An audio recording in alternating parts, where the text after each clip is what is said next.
Assalamualaikum warahmatullahi wabarakatuh teman-teman. Gimana kabarnya? Semoga sehat selalu ya. Nah, alhamdulillah ketemu lagi bersama Pak Vicky di mata pelajaran pendidikan agama Islam. Nah teman-teman, berdasarkan kalender Hijriah, bulan ini merupakan bulan Rabiul Awal, yang mana merupakan bulan kelahiran Nabi Muhammad SAW. Nah, adapun untuk tanggal kelahirannya yaitu tanggal 12 Rabiul Awal, dan kita sudah melewatinya beberapa pekan yang lalu. Nah, berkenaan dengan itu, hari ini kita akan membahas tentang hari kelahiran Nabi kita, Nabi besar Muhammad SAW. Seperti apa? Yuk kita simak videonya bersama-sama.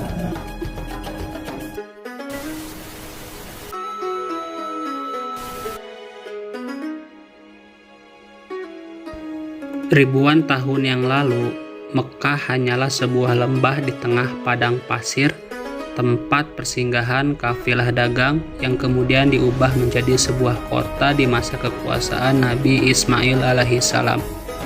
Kota Mekah juga menjadi saksi atas lahirnya Khotamul Anbiya, yaitu penutup para nabi.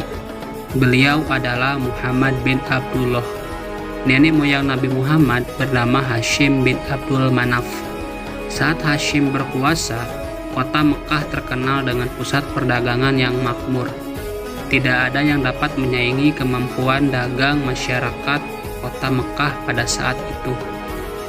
Namun sayangnya, kehebatan mereka dalam berdagang tidak sebanding dengan kebiasaan jahiliyah yang sering mereka lakukan. Hei, lihatlah burung itu. Sedari tadi ia terbang di atas kepalaku, lalu berbelok ke arah kiri. Nenekku pernah berkata, jika burung itu berbelok ke arah kiri, maka kau akan tertimpa sial. Benarkah ucapanmu? Ya, tentu saja. Menurut kepercayaan masyarakat jahiliyah, jika burung itu berbelok ke arah kanan, maka nasib baik akan datang. Begitupun sebaliknya. Orang-orang Arab pada masa itu sangat percaya akan tahayul. Kebiasaan jahiliyah lainnya adalah tentang penyembahan berhala. Awal mula penyembahan berhala di kota Mekah ketika seseorang bernama Amr bin Luhai membawa sebuah berhala besar bernama Hubal dari Syam. Lalu diletakkan berhala itu di sekitar Ka'bah dan dia menyuruh orang untuk menyembah berhalanya. Ayo cepat, bawa kemari minumannya. Kerongkonganku rasanya kering sekali. Sabarlah sebentar kawan. Bagaimana kalau kita berjudi sambil minum-minum? Tawaranmu sungguh menggiurkan. Tentu aku tidak bisa melewatkannya kali ini. Hei, kamu yang duduk di sana, panggil para penari untuk menghibur kami.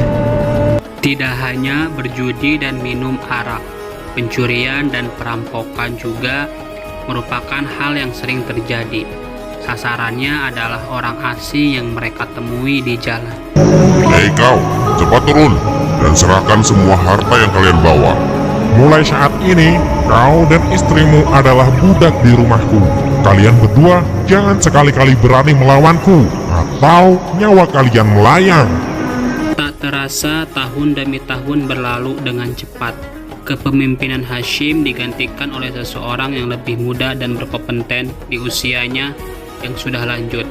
Sebelum beliau meninggal, Hashim mewariskan banyak sekali harta kepada Abdul Muthalib. Wahai keponakanku, semua ini adalah harta milik ayahmu. Kau pantas mendapatkannya. Terima kasih, wahai paman. Aku akan menggunakan semua harta peninggalan ayahku untuk kebaikan. Abdul Muthalib berperan sebagai orang yang bertugas menyediakan air dan makanan bagi para pengunjung Ka'bah. Saat itu Ka'bah sangat ramai dikunjungi orang-orang, melebihi kunjungan gereja Al-Quds di Yaman, milik Raja Abraha. Namun, seiring berjalannya waktu, persediaan air semakin menipis. Pada saat itulah Abdul Muthalib teringat akan sumur Zam-Zam. Banyak orang mengatakan bahwa sumur Zam-Zam telah tertimbun tanah ratusan tahun yang lalu. Jadi, mustahil untuk ditemukan. Sepertinya aku harus menemukan sumur Zam-Zam itu. Apalagi tugasku sekarang sebagai sihor ya. Kemudian beliau memanggil salah satu putranya yang bernama Harits. Wahai Harits, anakku, kemarilah. Dapatkah engkau menemaniku mencari sumur Zam-Zam yang telah tertimbun tanah ratusan tahun lamanya itu? Baiklah, dengan senang hati aku siap membantumu mencari sumur Zam-Zam itu, wahai ayah. Abdul Muthalib dan Harits berpencar dan menggali di beberapa tempat, namun tidak ada hasil.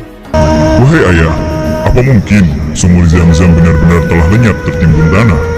Wahai anakku, kalau kita bersabar, Allah akan memudahkan pencarian kita. Orang-orang yang melihat perbuatan Abdul Muthalib dan Harits hanya bisa mencemooh. Abdul Muthalib terbangun dari tidurnya karena mendengar suara. Ia seperti mendapatkan petunjuk tentang keberadaan sumur Zam-Zam di dalam tidurnya. Keesokan harinya, dengan penuh semangat, Abdul Muthalib dan Harits kembali menggali di antara berhala-berhala. Tiba-tiba air pun memancar.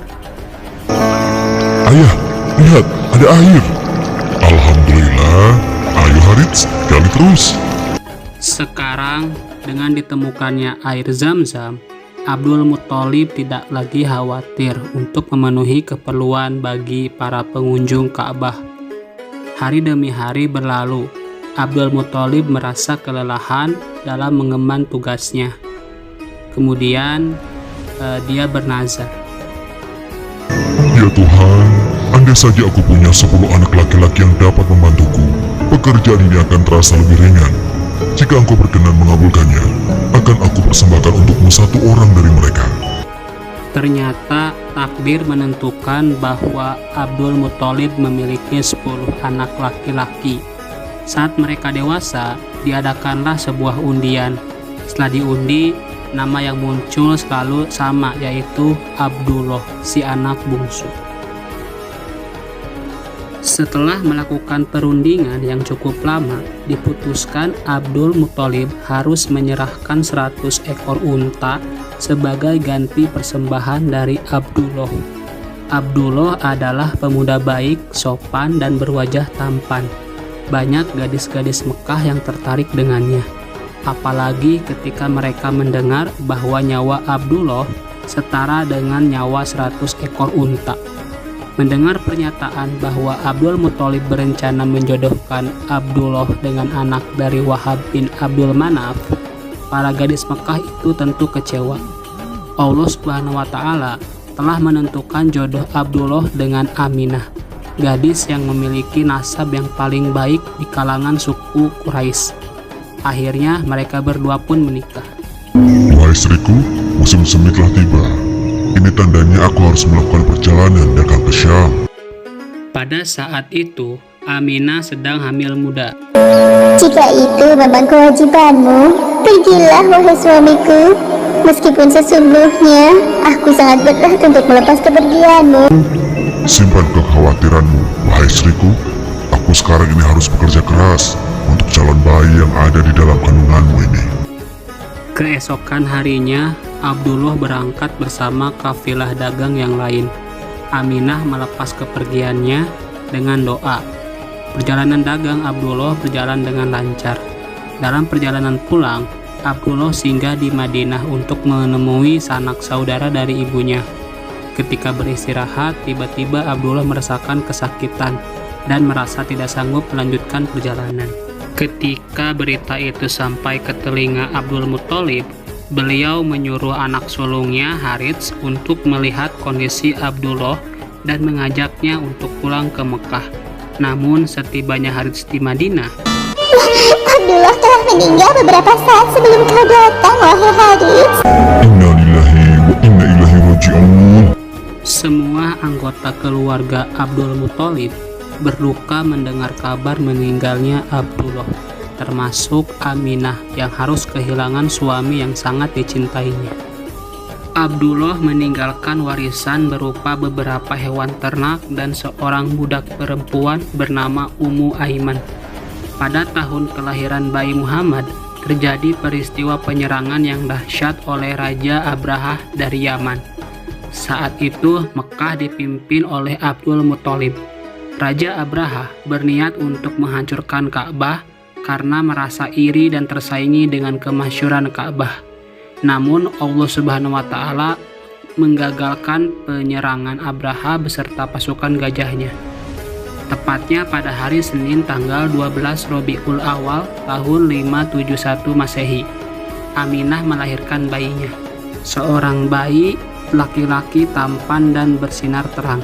Semua keluarga besar bersuka cita dengan kelahiran Nabi Muhammad, seolah-olah Abdullah hadir kembali di tengah-tengah mereka. Kehadiranmu mengingatkan kepada ayahmu. Sungguh, memandang wajahmu mengingatkanku akan ayahmu, wahai cucuku. Dengan penuh sukacita, Abdul Muthalib menggendong cucunya untuk bertawaf di Ka'bah. Ya Allah, terima kasih atas hadiah terindah ini. Aku sangat bersyukur atas kelahiran bayi ini. Akan kuberi nama dia Muhammad. Setelah lewat 7 hari, Abdul Muthalib menyembelih unta sebagai ungkapan rasa syukur atas kelahiran Muhammad. Wahai Abdul Muthalib, siapakah nama bayi ini? Aku memberinya nama Muhammad. Semoga kelak bayi ini menjadi orang yang terpuji dimanapun ia berada. Aminah memandang bayinya dengan perasaan bahagia, seperti doa yang selalu ia panjatkan. Allah Subhanahu wa taala telah menakdirkan Muhammad menjadi orang yang berpengaruh dalam mengubah sejarah dunia, seperti yang disebutkan Al-Quran Surat Al-Anbiya ayat 107. Dan tiada kami mengutus kamu, Muhammad, melainkan untuk menjadi rahmat bagi semesta alam. Nah, demikianlah kisah kelahiran Nabi Muhammad SAW. Beberapa hikmah yang bisa kita ambil dari kisah ini diantaranya: 1.